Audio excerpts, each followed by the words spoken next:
रहे हैं nation view बीनाज त्यागी के साथ। रात के 8 बज चुके हम हाजिर हैं देश और दुनिया की हर उस खबर के साथ जो रखती है आपसे सरोकार। खबरों के हर पक्ष और पहलू को आपके सम्मुख रखते हैं ताकि जब आप खबर पर अपना नजरिया बनाएं तो वो सटीक और निष्पक्ष हो। सबसे पहले बुलेटिन में बात करते हैं किस तरह से रामपुर में सरेआम हैवानियत और शर्मसार कर देने वाली खबर अभी पूरी तरह से जांच के दायरे में भी नहीं आ पाई है, तमाम आरोपी पकड़े भी नहीं हैं कि बिहार के मुजफ्फरपुर से एक और वीडियो सामने आया है जिसमें ठीक रामपुर के ही जैसे अंदाज में कुछ लोग एक लड़की के साथ बदतमीजी करते नजर आए। वो गुहार लगाता रहा, माफी मांगता रहा, रहम बरतने की अपील करता रहा, लेकिन इंसानियत के दुश्मनों को शर्म नहीं आई। वो छेड़खानी करते रहे, मारपीट करते रहे और तो और भद्दी भद्दी गालियां दी गई। हैवानियत की ये तस्वीरें वायरल हो रही हैं। बताया जा रहा है कि बिहार के मुजफ्फरपुर में एक लड़की के साथ छेड़खानी की गई। शहर से सटे बूढ़ी गंडक नदी पर बने रेल पुल पर कुछ मनचले पहले लड़की के दोस्त की पिटाई करते हैं और फिर लड़की के साथ छेड़खानी करते दिख रहे हैं। छेड़खानी का ये वीडियो सोशल मीडिया पर वायरल हो गया है। छेड़खानी हुई है और पुल पे छेड़खानी, वहाँ पे हम लोग जैसे ही पहुँचे वैसे वहाँ पे 5-7 आदमी थे और यह छेड़खानी सही है। और हम लोग इस रास्ते से जा रहे थे तो देखे हैं तो यह छेड़खानी सही है सर। पीड़ित लड़की के साथ एक लड़का भी मौजूद था। वो मंचलों से बार बार माफ करने की अपील करता रहा, लेकिन यहाँ भी कोई सुनने वाला नहीं था। आरोपियों ने मारपीट तक शुरू कर दी। दोनों डरे और सहमे थे। दोनों को रेलवे पुल से नीचे फेंकने की धमकी दी गई। खुद को समाज का ठेकेदार बताने वाले ये लोग दबंगई दिखा रहे थे। यहाँ भी रामपुर की तरह वीडियो बनाया जा रहा था। पुलिस ने आरोपियों के खिलाफ मामला दर्ज कर लिया है। उसमें डीएसपी टाउन को उसकी जांच के लिए हम लोगों ने प्राथमिकता किया है और वो तथा थाना अध्यक्ष अय्यापुर उस पूरे मामले की जांच कर रहे हैं और उसमें जो भी बिंदु आएंगे उसके अनुसार आगे बढ़ेंगे। सूत्रों का कहना है कि इस इलाके में आए दिन इस तरह की घटनाएं होती रहती हैं। स्कूल और कॉलेज के लड़के और लड़कियां शहर से सटे 4 लेन के किनारे इन इलाकों में घूमने के लिए अक्सर आते हैं। असामाजिक तत्व इनके साथ न सिर्फ हैवानियत भरा बर्ताव करते हैं बल्कि इनकी पिटाई भी करते हैं। कुछ मनचले वीडियो वायरल करने की धमकी देकर गलत हरकत भी करते हैं। Team news nation. तो जब महफूज ही नहीं होंगी बेटियां तो कैसे आगे बढ़ेंगी बेटियां। बहरहाल ये तो मुजफ्फरपुर बिहार की खबर थी, लेकिन यूपी के रामपुर में जो कुछ हुआ 2 दिन पहले उसने सबको चौंका कर रख दिया था। योगी सरकार के महिलाओं के महफूज करने के वादे को भी आईना दिखा दिया था। रामपुर में हुई शर्मनाक वारदात के 4 और आरोपियों को आज गिरफ्तार कर लिया गया है। अभी तक कुल 9 आरोपी पकड़े जा चुके हैं जबकि 5 अभी भी फरार हैं।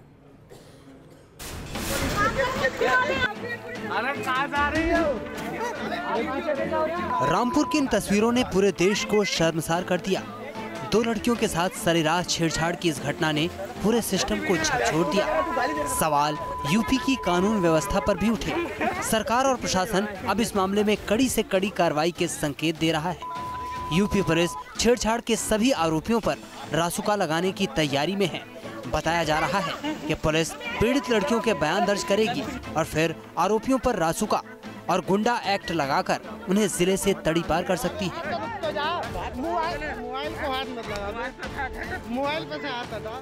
जिसमें SC/ST एक्ट लगा है और NSA आगे देखा जाएगा। जैसे बयान आएंगे वादिया के, उसके आधार पर अन्य शख्सों को देखते हुए आगे भी कार्रवाई की जाएगी। जो कठोरतम कार्रवाई है इसमें जो अभियुक्त इन्वॉल्व है उनके खिलाफ की जाएगी। रामपुर कांड के कुछ और आरोपियों को आज धर दबोचा गया। चेहरा छुपा रहे ये वही आरोपी हैं जो रामपुर में सरेआम लड़कियों के साथ बदसलूकी करते रहे, सरेआम हैवानियत करते रहे। पुलिस के सामने अब मुंह ढके हुए ये वो चेहरे हैं जो रामपुर में खौफ बनकर लड़कियों पर टूट पड़े थे। रामपुर में हुई इस घिनौनी वारदात में 14 आरोपी शामिल थे, जिनमें से कई अब भी कानून के शिकंजे से दूर हैं। बता दें कि 2 दिन पहले रामपुर के टांडा इलाके से दरिंदगी का वीडियो वायरल हुआ था, जिसमें 14 लड़के सरेआम 2 लड़कियों के साथ बदतमीजी कर रहे थे। लड़कियां बार बार गुहार लगाती रही, लेकिन बेखौफ बदमाश उनके साथ छेड़खानी करते रहे। लड़कों ने अपनी काली करतूत का वीडियो भी बनाया। वीडियो वायरल होने के बाद इस मामले में कार्रवाई शुरू हुई। उम्मीद है कि छेड़खानी के सभी आरोपी जल्दी ही पकड़े जाएंगे और उन पर ऐसी कठोर कार्रवाई की जाएगी कि आगे से कोई महिलाओं की इज्जत के साथ खिलवाड़ न कर सके। Team news nation. और अब बात करते हैं घाटी में फैले अनरेस्ट की। कश्मीर को लहूलुहान करने की साजिशें लगातार रची जा रही हैं। घाटी में आतंकियों के कदमों के निशान बार बार दिख रहे हैं। आगाह कर रही हैं तमाम सुरक्षा एजेंसियां, खुफिया एजेंसियां। आतंक के 1-2 नहीं बल्कि दर्जनों खूंखार आतंकी दहशत फैलाने के लिए इस वक्त निकले हुए हैं। सेना अब आतंक की हर साजिश का मुंहतोड़ जवाब देने के लिए कमर कस चुकी है और उसने आर या पार की ऑफेंसिव नीति का ऐलान कर दिया है। ये हैं दहशत के उन दानवों की तस्वीर जो घाटी को घायल करने के लिए निकले हुए हैं। सभी आतंकी बेहद ही खूंखार हैं और पाकिस्तान में बैठे आकाओं के इशारे पर उन्हें टेरर फैलाने के लिए हिंदुस्तान भेजा गया है। सूत्रों से मिली जानकारी के मुताबिक सेना बड़े पैमाने पर घाटी में सर्च ऑपरेशन चला रही है और सेना ने इन आतंकियों के बारे में पुख्ता जानकारी हासिल की है और इनके कॉल को भी इंटरसेप्ट किया है। अब आर्मी का अगला बड़ा कदम घाटी में इनकी कमर तोड़ना है। 15 साल बाद सुरक्षा बलों के जवान साउथ कश्मीर में सबसे बड़ा ऑपरेशन चला रहे हैं और मकसद साफ है, आतंक का जड़ से खात्मा। आर्म्ड फोर्सेस के ऑपरेशन से घाटी में छिपे दहशत के कुनबे में खलबली मची है। उन्हें यह इल्म हो चुका है कि अब मारकर पाकिस्तान भागो वाला पैतरा नहीं चलेगा और हर नापाक साजिश को कुचलने की रणनीति तैयार कर ली गई है। बुज़दिल आतंकी सिर्फ ऑपरेशन के दौरान आम कश्मीरी को ढाल नहीं बनाते बल्कि बुरहान वानी, सब्जार जैसे आतंकियों के मारे जाने पर भी मातम मना रहे हैं। आतंकी खुद को इनका रहनुमा साबित करने की कोशिश कर रहे हैं। शनिवार को सुरक्षा बलों के साथ मुठभेड़ में हिजबुल मुजाहिदीन के कमांडर सब्जार अहमद भट्ट के मारे जाने के बाद कानून व्यवस्था बनाए रखने के लिए एहतियाती कदम के तौर पर कश्मीर के कुछ हिस्सों में कर्फ्यू जैसी पाबंदियां लगाई गई हैं।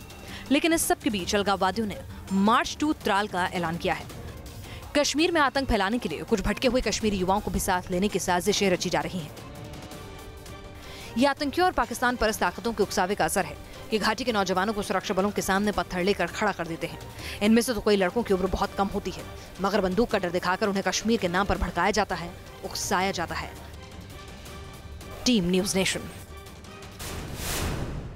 अयोध्या में विवादित ढांचा ढाए जाने के केस में लालकृष्ण आडवाणी, मुरली मनोहर जोशी और उमा भारती समेत 12 लोगों के खिलाफ सीबीआई की विशेष अदालत ने आरोप तय कर दिए हैं। सभी पर आपराधिक साजिश का मुकदमा चलेगा।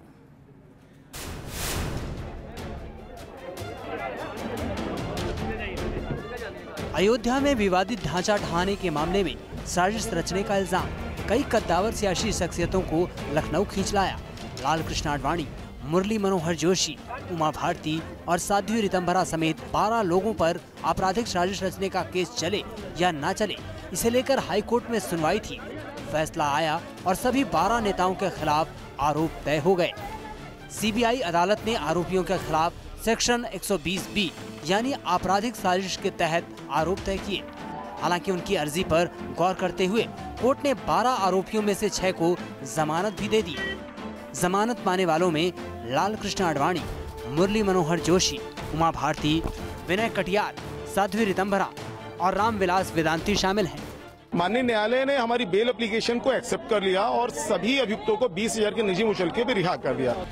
करीब 25 साल पहले अयोध्या में विवादित ढांचा गिराया गया था। 6 दिसंबर 1992 में बाबरी मस्जिद गिराने को लेकर 2 मामले दर्ज हुए थे। एक कार सेवकों के खिलाफ, जबकि दूसरा मंच पर मौजूद नेताओं और दूसरे लोगों के खिलाफ। लखनऊ की स्पेशल कोर्ट के बाहर सुबह से ही हलचल तेज हो गई थी। अदालत में पेशी से पहले लखनऊ के VVIP गेस्ट हाउस में भी मीटिंग और मंथन का दौर चलता रहा। सूबे के सीएम योगी आदित्यनाथ ने बीजेपी के वरिष्ठ नेता लालकृष्ण आडवाणी से मुलाकात की। सीबीआई कोर्ट में सुनवाई से पहले जहां उमा भारती और साध्वी रितंभरा ने हर आरोपों को बेबुनियाद बताया, वहीं रामविलास वेदांती ने कहा कि राम मंदिर बनकर रहेगा। इसमें ऐसी कोई बात कहीं मुझे मिली नहीं ना आज तक की कोई साजिश थी। ये तो खुला आंदोलन था, जैसे इमरजेंसी के खिलाफ आंदोलन हुआ था वैसा था ये तो। हम लोग इसको स्वीकार ही नहीं करते कि हमने कोई षड्यंत्र किया, क्योंकि हम मंत्रों के निर्माता लोग हैं, हम षड्यंत्र नहीं करते। लेकिन राम जन्मभूमि पर भव्य मंदिर का निर्माण होगा, इसके लिए हम लोग कटिबद्ध हैं। कैसे होगा सर? होगा। आपकी केंद्र में है, राज्य में है, केंद्र में सरकार, राज्य में सरकार, दोनों जगह भाजपा की सरकार है, इसीलिए तो अयोध्या में राम मंदिर का निर्माण होगा। अयोध्या केस पर हुए फैसले पर बाबरी मस्जिद एक्शन कमेटी का कहना है कि अभी तो लड़ाई बाकी है, जमानत तो एक सामान्य अदालती प्रक्रिया है।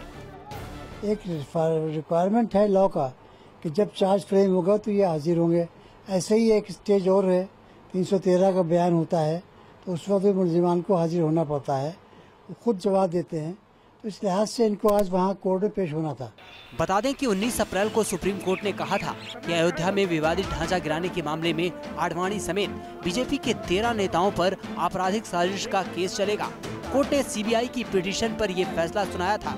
दोनों केस को 2 साल के अंदर खत्म करने को कहा था। लखनऊ से विनोद मिश्रा के साथ टीम न्यूज़ नेशन।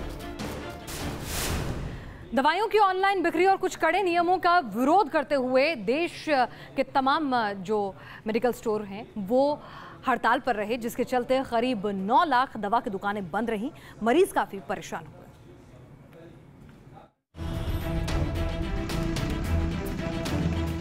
देश भर में दवाओं का अकाल सा छा गया। जगह जगह दवा की बंद दुकानें और इसके लिए दर दर भटकते लोग। हजारों मरीज और उनके तीमारदार दिन भर बेहाल रहे।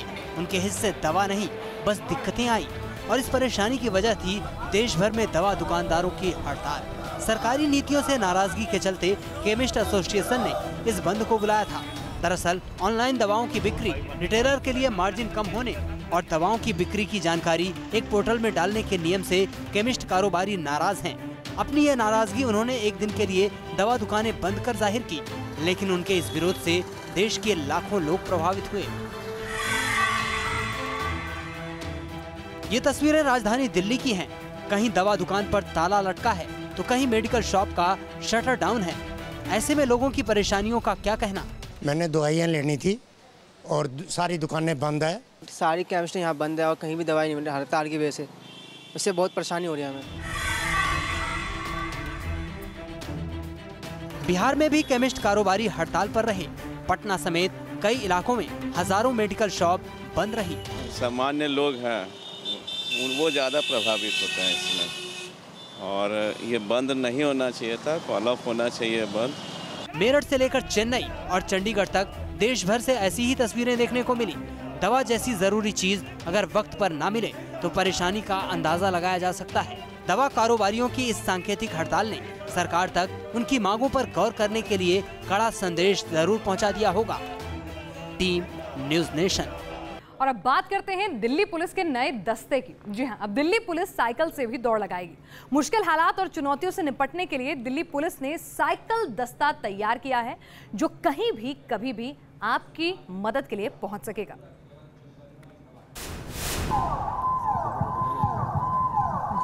हर चुनौती से निपटने को तैयार दिल्ली पुलिस। जिप्सी बाइक के बाद अब साइकिल से होगी गश्त। दिल्ली पुलिस का साइकिल दस्ता। राजधानी दिल्ली की संकरी गलियां हो या फिर भीड़-भाड़ वाला इलाका, किसी मुश्किल हालात में दिल्ली पुलिस के जवानों को वहां पहुंचने में अब कोई दिक्कत नहीं होगी। ऐसी चुनौतियों से निपटने के लिए पुलिस ने तैयार किया है साइकिल दस्ता। ये दस्ता न सिर्फ मौके पर फौरन पहुंचने में कामयाब होगा, बल्कि इसके जवान हर हालत से निपटने की काबिलियत भी रखते हैं। इसके लिए जवानों को खास ट्रेनिंग दी गई है। दिल्ली पुलिस के बेड़े में एक नया साइकिल दस्ता शामिल हुआ है। उन जगहों पर जहां पर पीसीआर वैन्स का या मोटरसाइकिल्स का जाना पॉसिबल नहीं है, या फिर ट्रैफिक की ऐसी व्यवस्था जहां पर जाम लगा हुआ हो, वहां पर साइकिल उठाकर आसानी से जाया जा सकता है। दिल्ली पुलिस के ये पहला दस्ता है जो कि साइकिल पर गश्त करेगा और साथ ही साथ एंटी टेरर मेजरमेंट और बढ़ते हुए क्राइम को रोकने के लिए ये तमाम जो साइकिल दस्ता है वो पूरी तरह से तैयार है और विशेष ट्रेनिंग दी गई है। विशेष किस्म की साइकिल्स हैं, पतले टायरें आप देख सकते हैं कि ये विशेष साइकिल्स हैं जो कि ख़ास तौर पर डिज़ाइन कराई गई हैं। सबसे पहला साइकिल दस्ता ईस्टर्न रेंज में गश्त करेगा। पहले दल को हरी झंडी दिखाकर रवाना किया गया। इस मौके पर गृह राज्य मंत्री हंसराज अहीर और दिल्ली पुलिस कमिश्नर सहित तमाम पुलिस अधिकारी भी मौजूद रहे। कि फुट पेट्रोलिंग की भी अधिक से अधिक और बढ़ोतरी हो, और इसीलिए आज यहाँ पर बाइक्स पेट्रोलिंग का एक नया कार्यक्रम चालू हुआ है। पूर्वी दिल्ली, शाहदरा और उत्तर पूर्वी दिल्ली में फिलहाल 65 साइकिल लॉन्च की गई है। जिस पर तमाम उपकरणों से लैस जवान दिन रात पेट्रोलिंग करेंगे। विशेष इक्विपमेंट्स भी इन लोगों के पास मौजूद हैं। आप लोगों के पास क्या क्या इक्विपमेंट्स दिए गए हैं? वायरलेस सेट है, डंडा है, पानी की बोतल के लिए है। क्या ड्यूटीज हैं और साइकिल क्यों दी गई है? साइकिल इसलिए दी गई है जहाँ मोटरसाइकिल नहीं जा सकती है, कार नहीं जा सकती है, वहाँ आसानी से पहुँच सकती है। इन साइकिल्स की क्या खासियत है, क्योंकि इनका टायर काफ़ी अलग किस्म का लग रहा है? बिना उसके पंचर के होगा, ठीक है, और इसमें कोई किसी प्रकार की कोई परेशानी नहीं है। अधिकारियों के मुताबिक इससे पुलिस हर इलाके पर नजर रखने में कामयाब होगी। इससे दिल्ली पुलिस की सोच का पता लगता है कि दिल्ली पुलिस हर आदमी तक, हर इलाके तक पहुंचने की कोशिश कर रही है। और इनका शुरुआत में हम उपयोग करेंगे पार्कों में, जहां पर मोटरसाइकिल नहीं जा सकती और कार नहीं जा सकती। माना जा रहा है कि साइकिल पेट्रोलिंग शुरू करने से पुलिस को दोहरा फायदा होगा। पहला तो ये कि भीड़ भाड़ वाली जगह पर पहुंचना आसान होगा, दूसरा इससे पुलिसकर्मी भी फिट रहेंगे। रुमानुल्लाह खान, दिल्ली, न्यूज नेशन। सवाल यही है कि पुलिस पर तो वैसे ही लेट लतीफी के आरोप लगते हैं, ऐसे में साइकिल से वो कितनी मुस्तैदी से और फुर्ती से पहुंच सकेगी। बहरहाल अब बात करते हैं, आज हिंदी पत्रकारिता दिवस है। आज के दिन 1826 में पंडित जुगल किशोर शुक्ल ने पहला हिंदी अखबार उद्दंत मार्तंड लॉन्च किया था। 30 मई को दुनिया भर में हिंदी पत्रकारिता दिवस मनाया जाता है। पंडित जुगल किशोर शुक्ल ने जनता की आवाज को पहली बार हिंदी भाषा में उठाने का काम किया। उन्होंने 30 मई 1826 को पहला हिंदी अखबार उदंत मार्तंड के नाम से निकाला। 1826 में जब पहला अखबार निकला था, तब से अब की तुलना करेंगे तो लगभग 250 साल के आसपास का इतिहास है। तो निश्चित रूप से जैसे सब कुछ बदला है इन सालों में, सब कुछ बदल गया है, दुनिया बदल गई है, तो हिंदी पत्रकारिता भी पूरी तरह बदल गई है। हालांकि हिंदी पत्रकारिता की शुरुआत बंगाल से हुई थी, जिसका श्रेय राजा राममोहन राय को दिया जाता है। राजा राममोहन राय के सबसे मशहूर अखबारों में 1816 में प्रकाशित बंगाल गजट को माना जाता है। राजा राममोहन राय ने ही सबसे पहले प्रेस को सामाजिक उद्देश्य से जोड़ा। भारतीयों के सामाजिक, धार्मिक, राजनीतिक और आर्थिक मुद्दे उठाए और समाज में फैले अंधविश्वास और कुरीतियों को खत्म करने का काम किया। जुगल किशोर शुक्ल ने काफी दिनों तक उदंत मार्तंड को चलाया और पत्रकारिता करते रहे, लेकिन बाद में पैसे की कमी के चलते उदंत मार्तंड को बंद करना पड़ा। हालांकि आजादी के वक्त से लेकर मीडिया और समाचार पत्रों के हालात में काफी बदलाव आ चुका है। Team news nation. और अब बात करते हैं एक इत्तेफाकन हुई खूबसूरत मुलाकात की, जो 7 समंदर पार हुई प्रधानमंत्री मोदी और बॉलीवुड की अदाकारा प्रियंका चोपड़ा के बीच। जी हाँ, प्रियंका चोपड़ा इस वक्त बर्लिन में मौजूद हैं और प्रधानमंत्री भी बर्लिन में मौजूद हैं। और प्रियंका ने उनसे गुजारिश की तो उनके साथ मुलाकात के लिए वक्त मिला और उन्होंने ट्विटर पर अपनी मुलाकात की तस्वीर साझा करते हुए लिखा कि एक इत्तेफाक है कि मैं भी उसी समय बर्लिन में हूँ जब प्रधानमंत्री मोदी यहाँ आए हुए हैं। शुक्रिया पीएम मोदी सर, आपने मुझसे मिलने के लिए समय निकाला।